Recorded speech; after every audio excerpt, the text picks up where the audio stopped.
One Piece Day. Ah, you fucks. What's up, you guys? Atrans here, and in this video, I'll be going over my experience at the One Piece Day event. I was able to attend all of the days that I was able to attend. So, first things first, what I'm going to show you guys is a clip of an interview with from one of my local buddies, and then we have a local team there called DawgWater. So he's giving me an interview of what leader I'm going to play and stuff, and how confident would I be heading into the One Piece Day event.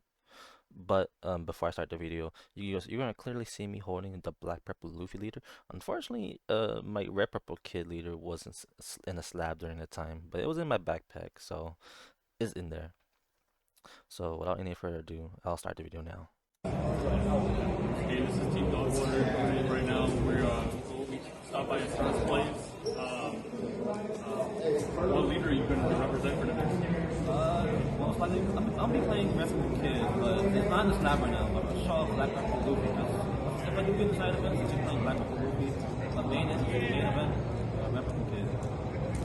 Okay, sounds cool. How do you feel before this event here? Confident. Confident? That's what I like to hear. Yeah, we're gonna figure out how he does and get an interview with him probably after and see what happens from there. So I appreciate it, Troy. Good, thank you.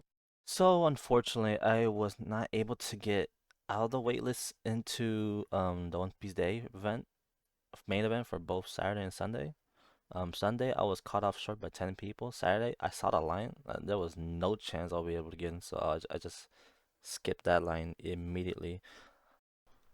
So now we're gonna backtrack. So when it came down to pre-entry, into you have to get past through the security lines.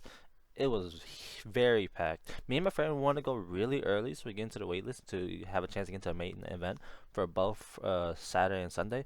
But unfortunately, Saturday's case, the lines were fucked. It took at least 2-3 hours before the lines were actually appropriately organized to where we saw 3 lines instead of one huge line. And at the very front it was like a big old circle of clusterfuck. But eventually, those 3 lines were eventually formed. But however, again, like the waitlist line, it was just too big, honestly. And hanging to Sunday, me and my friend came 30 minutes earlier, around 7, instead of 7:30. There were 3 lines when we showed up, but unfortunately, as soon as we got on the waitlist line, regardless, we were 10 people short. I was told by my buddies they were there since like 5 or 6 a.m. and then they were able to get in. But I believe they were able to only get in temporarily from like the King's building or church building, whatever. It was that building to the right when you're in line before security check-in. It was that one building to the right. They were there temporarily just because there was a lot of rain, and once the rain started to settle down, everybody started lining up in the outside.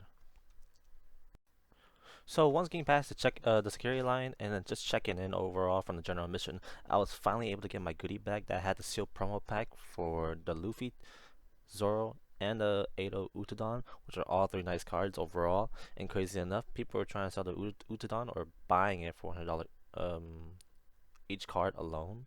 So that was crazy, and some people even sold it for $150 as well, which is an insane price for a Don. That's not even a gold Don at best.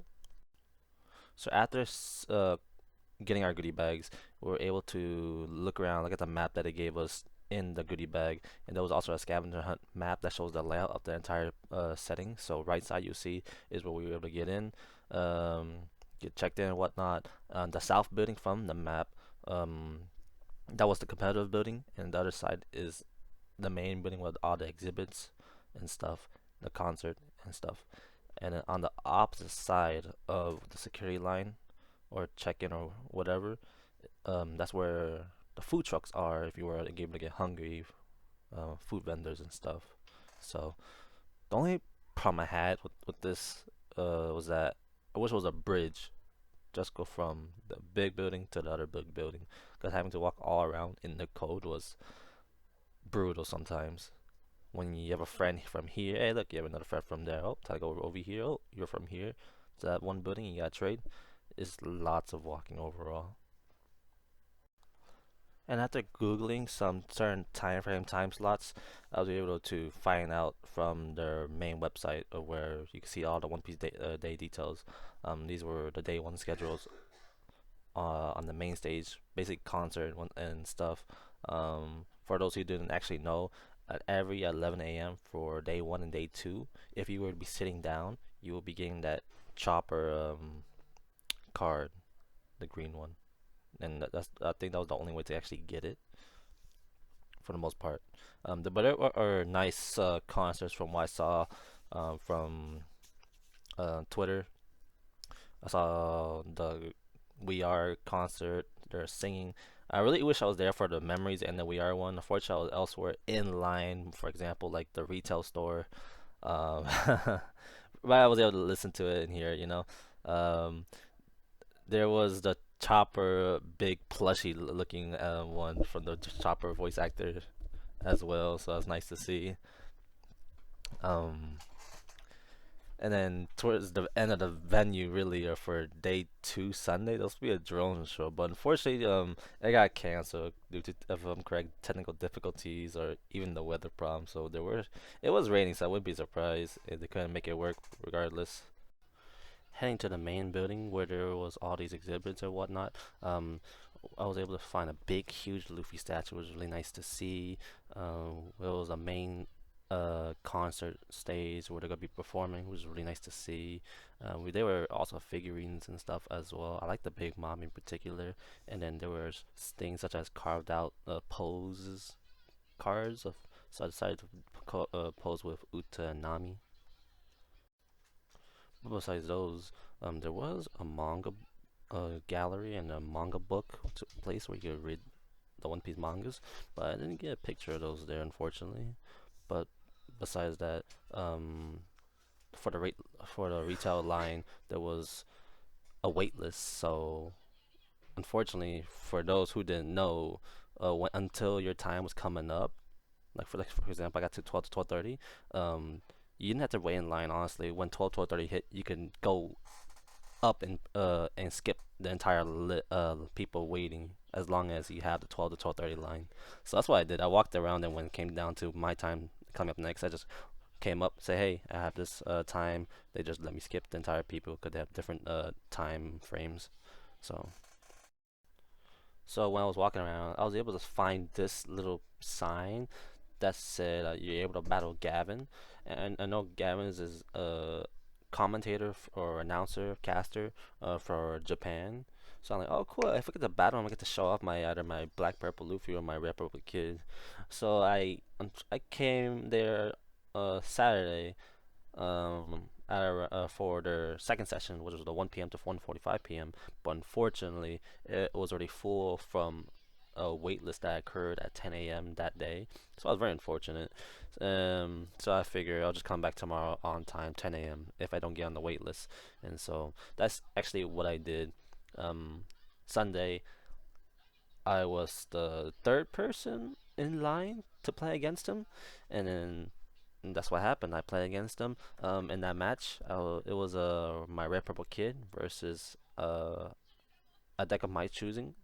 He said to either choose any set 9 deck or a deck from set 11. So I figure I give the audience what they want, something different than just set 9 meta. Since the previous person before me, they played his if I was the blue purple, if I'm correct, the one that played Sanji. So the blue purple Luffy. I figure I play something that's what I want to play as well, which is the blue yellow Nami from set 11. So that's what I did, and then it was a hard fought victory. He did putting me at one point on like 7 to 8 cards, and then towards the very end, I was able to top deck a killer to go for game. But even then, I didn't really need to use it. I was able to have enough characters on board and wide swings to end the game from there on. But besides that, I wish there was a recording for it so I could just show it off, Some people were even asking to see if there's any video over it to see how I made a Red Purple Kid work against Gavin and stuff. So it was nice. Honestly, the best highlight for me for the One Piece event for sure. And then here's me and Gavin battling out Reputable Kid versus BY Nami on the screen, as you can see. We had a pretty nice audience of at least 15 to 20 players just watching, having the game play out. Like I said, really good game overall. Can't wait to play BY Nami. He did ask me some pretty straightforward questions like, oh, how long I've been playing the set for, and then what made me play Red Purple Kid. So. And there were several people asking for my deck list after the battle against Gavin, and some people at my locals coming back from Wee's Day asking for the list. So I figured this is we're going back to the original list, kind of playing putting in 5-cost Kid, less red hair pirates this time. You see, there's no 10-cost Shanks, and the Uta Searchers. So this is what I ran against Gavin. So heading to the side events at the main building, or the competitive building, I mean. Me and my buddy of mine, we were able to attend 2 side events, for one for Saturday and one for Sunday, where it was a 2v2 to where a priority game, to where each player swap every round, becoming the priority. That game only matters. Aside from the your second player or teammate, their game doesn't really matter. Just a casual game. Priority game is where it matters. You can talk to your teammate. It's kind of like battle buddies, but no battle buddy format in terms of play style. Your teammate just there just to give you more support or ask for help if needed. But besides that, me and my buddy, we were able to hit semifinals in both tournaments, with me going Black Purple Luffy in day 1 and Red Purple Kid in day 2. And then she went straight up Red Sanji, so it's a pretty decks heading to the side events, where there's lots of people still playing meta decks, but we were able to top it all off with going X1 in both side events, so it was really good. So we were able to receive 28 tickets or points. So we were able to redeem those points. She was able to sell hers for $8 a point, so she's up like $190, $180, while I'm over here turning in all 14 of my tickets for 7 of those Luffy sleeves that cost 2 points each. So I took those sleeves. I wish they had the Luffy one that had the globe sleeves, but that's the next best thing if they don't have it. And that wraps up for this video. Overall, the event was pretty solid. It could have been better, of course, like always, with any other event. But besides that, I appreciate what the One Piece has done for me so far, and I will still continue to play in the card game. And then heading to set 10, I will still continue to play Reputable Kid, as it's giving me the most wins for the current set as of set 9. But besides that, I appreciate you guys watching as always, and you guys have a fantastic day. It's One Piece Day. Ah, you fucks.